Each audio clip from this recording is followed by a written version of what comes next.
Hello everybody. We meet again in English class through Sunny Boy channel. Kita ketemu lagi ya di kelas bahasa Inggris melalui channel Sunny Boy. Buat kamu yang baru menyaksikan, silakan like dan subscribe supaya bisa mengikuti video yang lainnya. Nanti boleh di-share supaya bisa sama-sama belajar dengan teman-teman yang lain ya. Oke.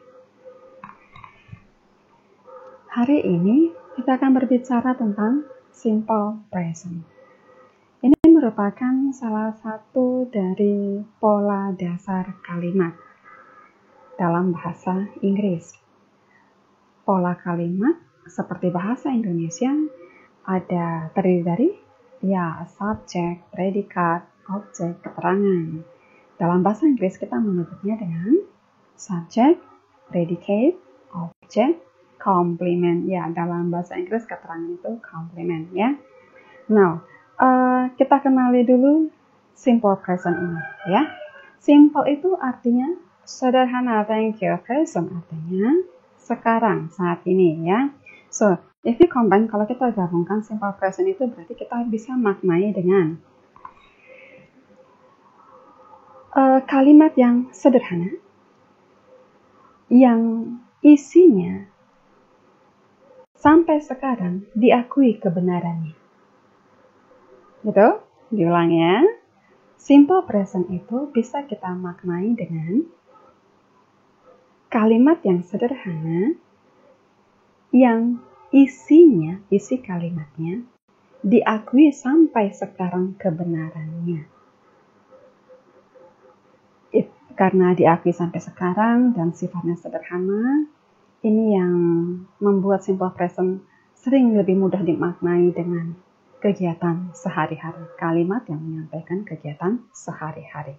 Jadi karena rutinitas, kebiasaan itu membuat kita jadi, ya semua itu sederhana buat kita. Gitu ya? Oke. Coba kita ambil kira-kira dari layar ini untuk membuat kalimat sederhana itu apa ya? Oke, bisa. Oke. Air laut itu biru. Air laut itu biru. Subjeknya, yes, air laut itu. Lalu biru, apakah kata kerja? Yap, tidak, thank you. Biru itu adalah nama warna, itu sama dengan kata benda. Jadi dalam kalimat laut itu biru, kita punya subjek oke. Lalu di belakang subjek kita punya kata benda, yaitu biru nama warna ya. Laut itu biru. Coba kita cari lagi kalimat yang lain yang bisa kita buat. Oke, burung. Oke, the birds are many ya, banyak juga burungnya. Burung-burung itu terbang. Subjeknya yang mana? Yes, burung-burung itu. Jadi awal dan pelaku kita sudah bahas dalam pronounnya. Terus terbang, apakah itu kata kerja? Yes. Teringatnya, buktinya apa? Ya, sayapnya bekerja, menunjukkan terbang berarti kata kerja. Thank you. Jadi, kalau kita bandingkan kalimat yang pertama dengan kalimat kedua tadi, apakah ada perbedaan? Yes, thank you. Kalimat yang pertama, laut itu biru. Dalam kalimat ini kita tidak mempunyai kata kerja. Sementara burung-burung itu terbang, ya, ada kata kerja. Nah, dalam bahasa Indonesia saja kita bisa menemukan dalam kalimat yang memiliki kata kerja dan yang tidak memiliki kata kerja. Thank you.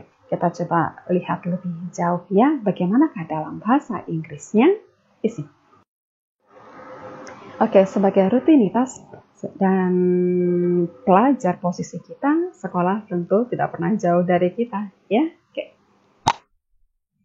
Ini mungkin gambaran sekolah ya, kira-kira ada siswanya, ada gurunya.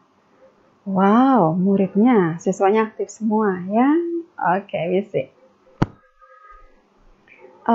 Ada dialog dari salah seorang anaknya di baris kedua tengah. Oke, bisa. I am a student. Saya seorang pelajar. Subjeknya siapa? Saya, thank you. Lalu seorang pelajar. Kata apa itu? Apakah kata kerja? Tidak, thank you. Kata apa itu? Benda, thank you. Seorang pelajar orang. Makhluk hidup, benda hidup. Thank you. Satu profesi ya. Tapi di sini I-nya saya, bahasa Inggrisnya. Lalu seorang pelajar tidak langsung. Di sini setelah I ada kata M yang bercetak merah ini ya. Diperhatikan ya. Jadi saya seorang pelajar tidak langsung bahasa Inggrisnya. I a student. Tapi di sini kita lihat dalam penulisannya I lalu masuk M cetak merah, perhatikan.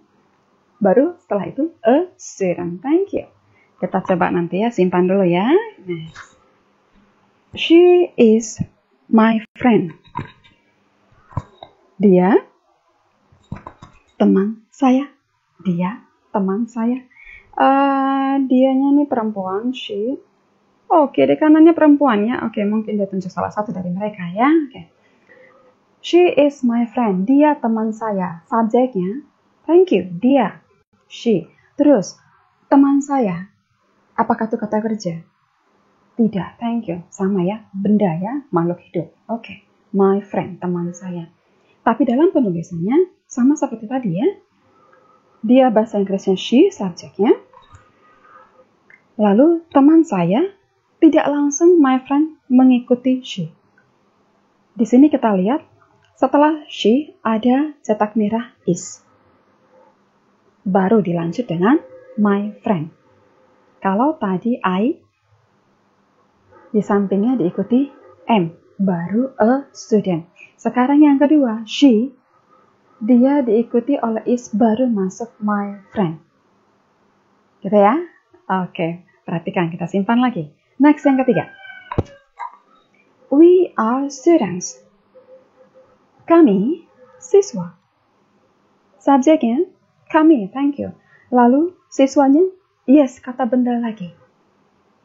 Tapi sama dengan kalimat pertama, kedua, ketiga. Tidak serta-merta we langsung students. Tapi we di sini diikuti yes yang cetak merah are.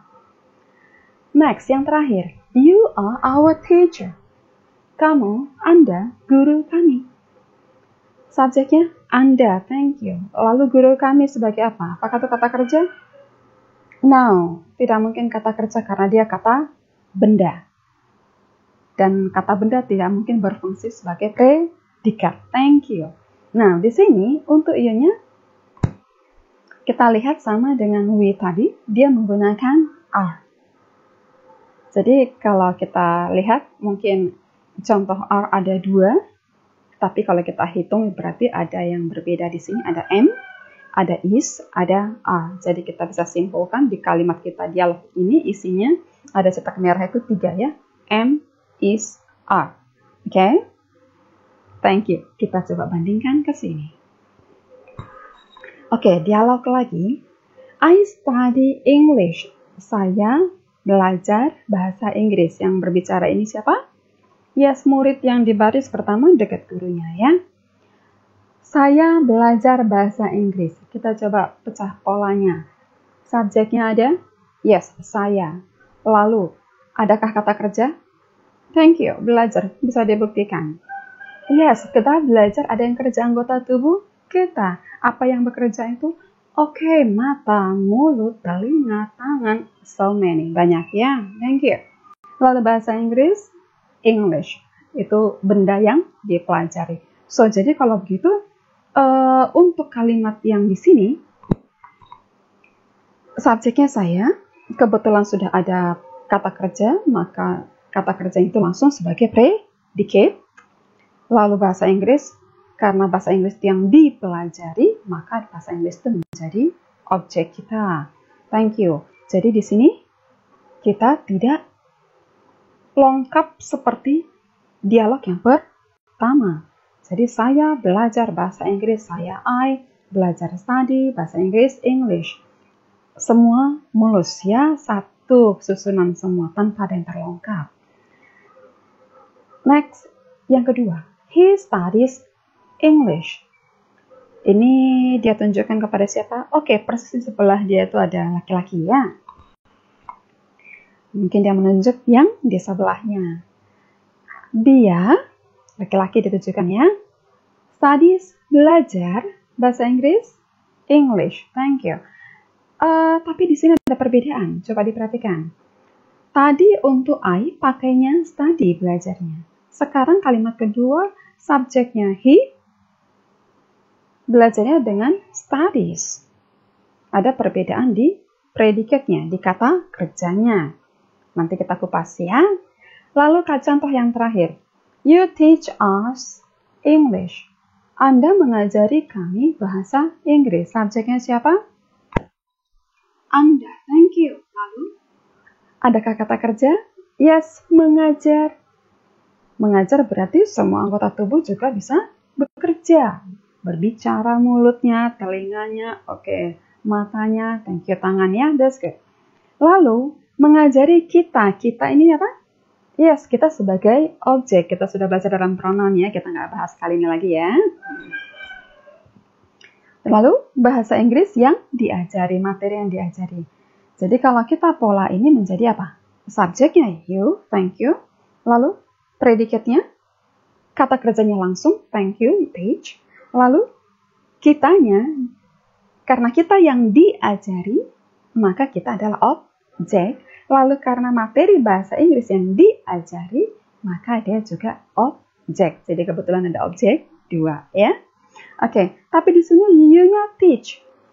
Tanpa ada tambahan S seperti dalam kalimat yang kedua. Studies tadi menjadi studies. Di sini hanya teach tanpa tambahan S. Ya, nanti kita lihat lagi. Sekarang kita coba. Lalu apa kaitannya dengan dialog yang pertama? Sebenarnya mereka ini masih berkaitan, Mas. Kita lihat ya, kaitannya bagaimana dan di mana perbedaannya. Untuk pertama perbedaannya dulu kita kupas ya. Dialog yang pertama, kita tadi ketemu ada M, ada is, ada R yang bercetak merah. Gitu ya? Oke. Tadi kita kenal, kita ketahui di dialog yang pertama ini jenis kalimat yang tanpa kata kerja. Thank you. Kita bandingkan perbedaannya. Di kalimat yang kedua yang bercetak merah ada itu langsung semua kata kerja. Thank you. Dan otomatis karena dia kata kerja langsung sebagai predicate. Thank you. Cakep. Nah, kita kembali ke yang pertama. Dialog yang pertama ini, lalu dia bercetak merah. Kenapa dia ada di sini? Yes, dia ada di sini. Dia berfungsi sebagai predicate. Ya, oke. Jadi kalau subjek, predicate, objek, komplement itu kita umpamakan anggota tubuh kita supaya kita mudah belajarnya. Subjek itu kita bisa seumpamakan dengan kepala. Predicate bisa kita seumpamakan dengan badan. Objek bisa kita seumpamakan dengan tangan. Thank you. Lalu komplement seumpama kaki. So, kalau dari peta seperti ini, pola seperti ini, bisa kita lihat yang menjadi sentral bagian yang mana? Yes, predicate, badan. Karena di badan ini menempel kepala, menempel tangan, menempel kaki. Thank you. Berarti predicate menjadi vital, menjadi penting. Oke, that's right. Nah, kalau begitu, di sini, di dialog yang pertama, kita kenal tadi tidak ada kata kerjanya, maka tidak punya predicate. Disinilah kita membutuhkan am, is, dan are menjadi predicate buat kalimat ini. Am, is, dan are di sini berfungsi sebagai predicate. Lalu kalau untuk dialog yang kedua, karena dia sudah punya kata kerja dalam kalimatnya, maka langsunglah kata kerja itu yang menjadi predicate-nya. Lalu itu perbedaannya tadi ya. Nah sekarang hubungan mereka tuh apa? Kaitannya apa ya? Kita coba contek. Jadi yang kata kerja ini sebenarnya yang dialog yang kedua mencontek dari dialog yang pertama. We see here. I study. Study-nya di sini si I tidak menggunakan tambahan. Dia menggunakan bentuk yang pertama study itu ya. Study kita lihat I di sini pakainya M. di dialog yang pertama. M itu pertanyaan sederhana, apakah ada S-nya? Yes, tidak ada. Di kata M hanya ada A dan M. Tidak ada huruf S. So, artinya, yang sederhana aja ini sekedar trik-trik saja ya. So, artinya, untuk subjek I, jika dia mempunyai kata kerja di dalam kalimat yang menggunakan subjek I, saya tadi, dia tidak membutuhkan apapun tambahan S, cukup kata kerja yang pertama. See? Oke. Kita lihat lagi ya. Untuk kalimat yang kedua, she is. Di sini she pakainya is. Dia, yang perempuan ya, dia di sini pakainya is. Pertanyaan sederhananya, ini trik lagi ya. Apakah di kata is ada huruf S? Yes, ada huruf S.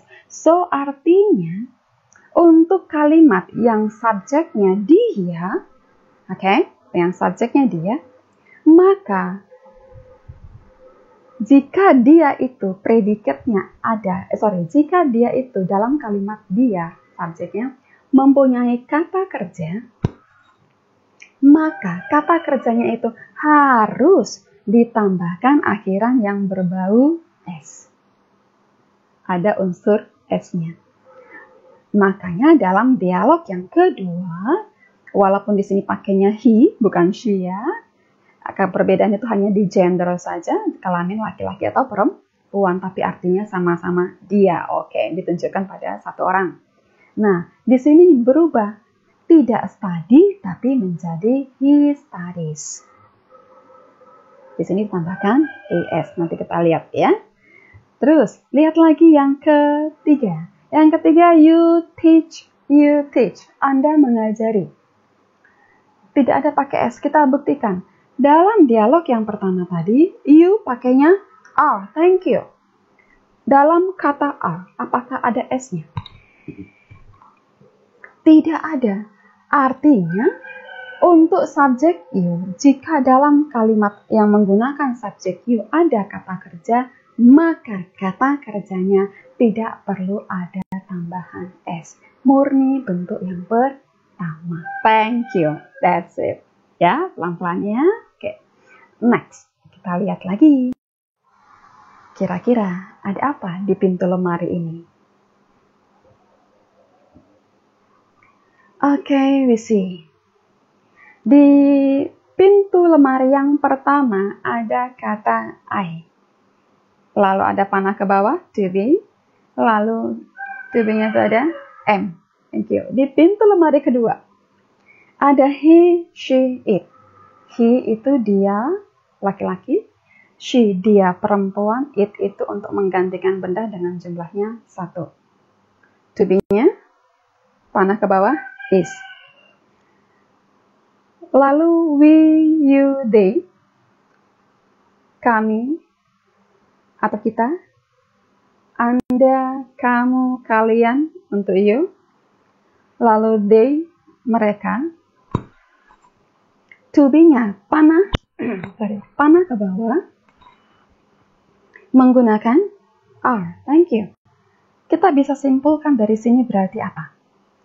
Khusus untuk subjek I, berarti semua am, is, are ini adalah to be. Thank you. Lalu untuk I tadi to be-nya am. Lalu he, she, it itu to be-nya is. Lalu kok sampai 3 kesimpulannya apa untuk is ini?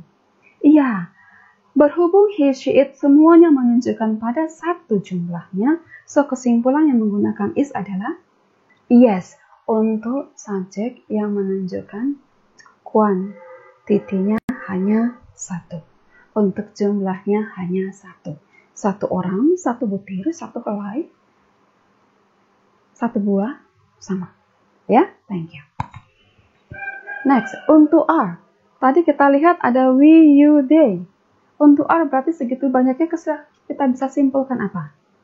Ya, kita bisa simpulkan dari arti mereka, we, you, they, itu hampir rata-rata, hampir semuanya itu menunjukkan untuk yang lebih dari 1. So, kesimpulannya, are berarti to be are, is untuk yang lebih dari satu. Jadi, kita bisa lihat di sini, am, is, are itu merupakan to be, dan mereka digunakan untuk kalimat yang bagaimana? Yes, kalimat yang tidak memiliki kata kerja. Gitu ya? Oke, thank you. Nah, di sini ada tanda sama dengan. Apa maksudnya? Sama dengan apakah ini? Yes. Jadi bagaimana pola to be ini, begitu juga lah pola untuk verb, kata kerja. Nah, di sini kata kerjanya kita kasih ada dalam kurung. Jadi ada yang S garis miring IS. Ini tadi yang perlu bila kata kerja itu perlu ditambahkan S atau IS. Contoh yang kita punya tadi, study. Study itu kalau ditambahkan ditambahkan S tidak bisa, dia yang masuk dalam kategori ditambahkan IS.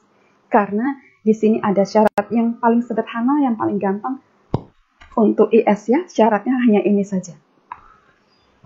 Jadi untuk IS itu kita butuh perhatikan huruf akhir dari kata kerja pertama itu. Huruf akhir kata kerja murninya. Ya.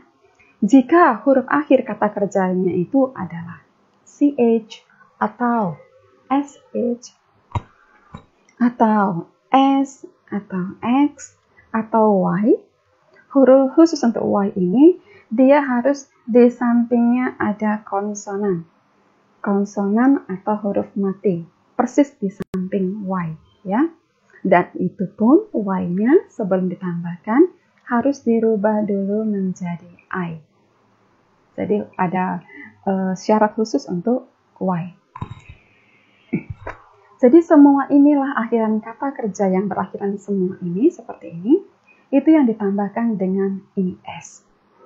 Untuk yang lainnya silakan cukup S saja. Dan ini diingat, ini untuk pola yang to be mana? Yes, hanya untuk pola to be is. Karena dalam kata is ada huruf S. Ini hanya trik saja ya. Tapi kalau untuk am, untuk are, kita tidak membutuhkan itu karena mereka tidak mempunyai huruf S. So artinya cukup murni kata kerja itu tanpa tambahan. See that? Mulai gampang ya. Semoga bisa dipahami. Kita lihat di sini, semoga kita juga bisa mengerjakan ini. Oke. Lihat ada 6 gambar. Gambar 1, ibu jual jamu, ya, gambar 2 polisi, ada pilot, ada petani. Kita disuruh ngapain di gambar ini? Look at the pictures below then write about what they are and what they do in your exercise book. Perhatikan gambar-gambar di bawah ini, kemudian tulislah tentang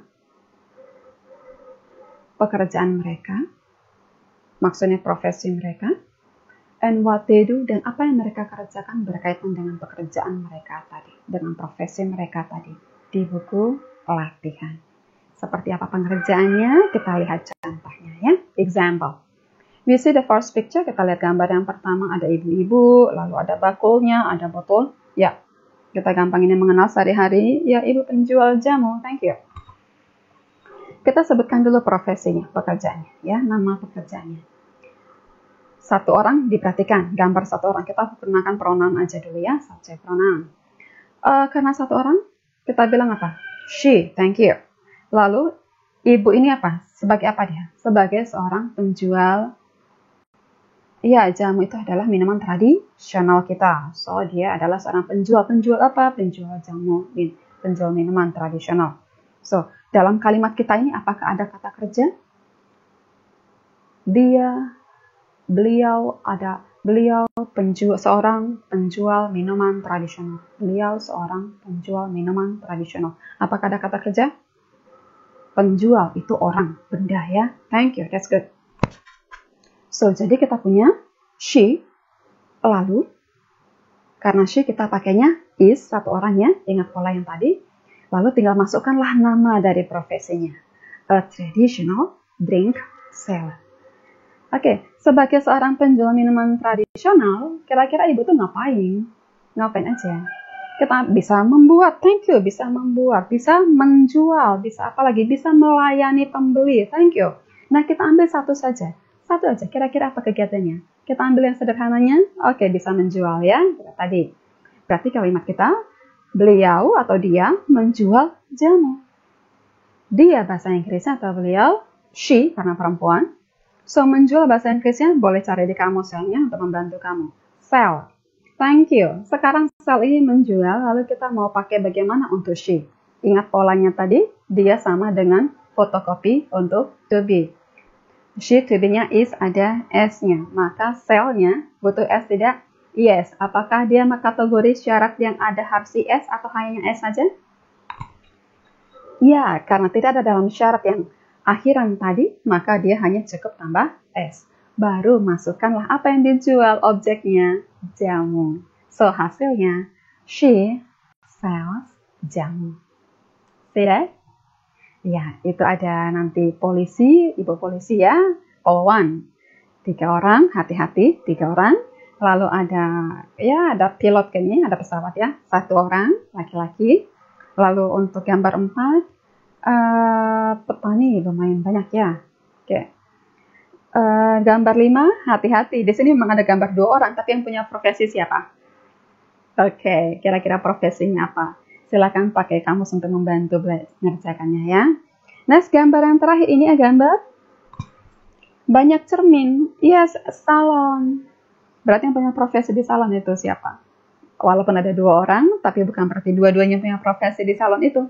Oke, pastinya 1 orang. Jadi cara menggunakan untuk memilih subjeknya.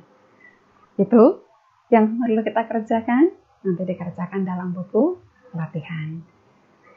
Oke, itu dulu pelajaran kita hari ini. Semoga mudah dipahami dan semoga menyenangkan. Selamat belajar. Terima kasih.